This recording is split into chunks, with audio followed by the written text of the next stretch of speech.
সাম্প্রতিক সময়ে ঢালিউডের জনপ্রিয় চিত্রনায়িকা অপু বিশ্বাসকে ঘিরে নতুন করে শুরু হয়েছে ব্যাপক আলোচনা ও জল্পনা কল্পনা।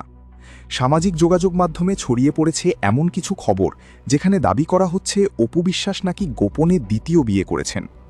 যদিও এ বিষয়ে এখনও পর্যন্ত কোনো আনুষ্ঠানিক ঘোষণা পাওয়া যায়নি, তবুও বিভিন্ন অনলাইন প্ল্যাটফর্মে বিষয়টি নিয়ে চলছে তুমুল আলোচনা।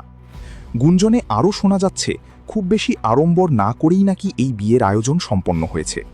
এমনকি কথিত আছে প্রায় ৩০ ভরি স্বর্ণ দিয়ে নাকি তাকে বরণ করে নিয়েছেন তার তথাকথিত দ্বিতীয় স্বামী, যার বাজার মূল্য বাংলাদেশি টাকায় প্রায় ৮০ লাখেরও বেশি।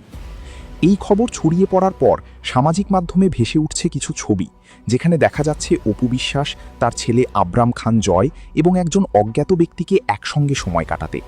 তবে এসব ছবির সত্যতা কিংবা প্রেক্ষাপট নিয়ে এখনও নিশ্চিত কিছু জানা যায়নি। এদিকে এসব খবর সামনে আসার পর আলোচনায় উঠে এসেছেন ঢালিউড সুপারস্টার শাকিব খান। অনলাইনে দাবি করা হচ্ছে এই ঘটনা জানার পর নাকি শাকিব খান বেশ মন খারাপ করেছেন। এমনকি কিছু অপ্রমাণিত সূত্রের বরাত দিয়ে বলা হচ্ছে তিনি নাকি আবেগপ্রবণ হয়ে পড়েছেন। তবে উল্লেখ্য, এসব তথ্যের কোনো নির্ভরযোগ্য প্রমাণ এখনও পাওয়া যায়নি এবং সংশ্লিষ্ট কেউই আনুষ্ঠানিকভাবে এ বিষয়ে মুখ খোলেননি। এখন একটু ফিরে দেখা যাক শাকিব খান ও অপু বিশ্বাসের সম্পর্কের শুরুটা। দুজনেই একসঙ্গে কাজ করতে গিয়ে কাছাকাছি আসেন।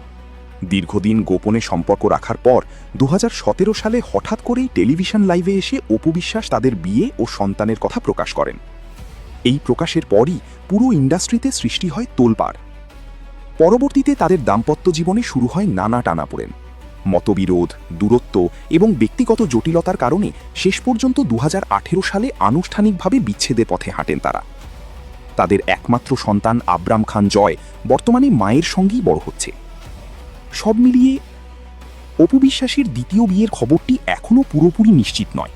তবে গুঞ্জন, ছবি এবং সামাজিক যোগাযোগ মাধ্যমের আলোচনার কারণে বিষয়টি বেশ আলোচিত হয়ে উঠেছে।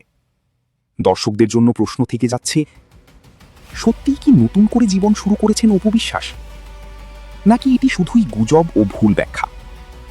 সত্য জানার জন্য অপেক্ষা করতে হবে সংশ্লিষ্টদের আনুষ্ঠানিক বক্তব্যের। সো দর্শক, আজকের এই ভিডিওটি এই পর্যন্তই। যদি ভিডিওটি ভালো লেগে থাকে তাহলে ভিডিওতে একটি লাইক, একটি কমেন্ট আর অবশ্যই চ্যানেলটি সাবস্ক্রাইব করতে ভুলবেন না।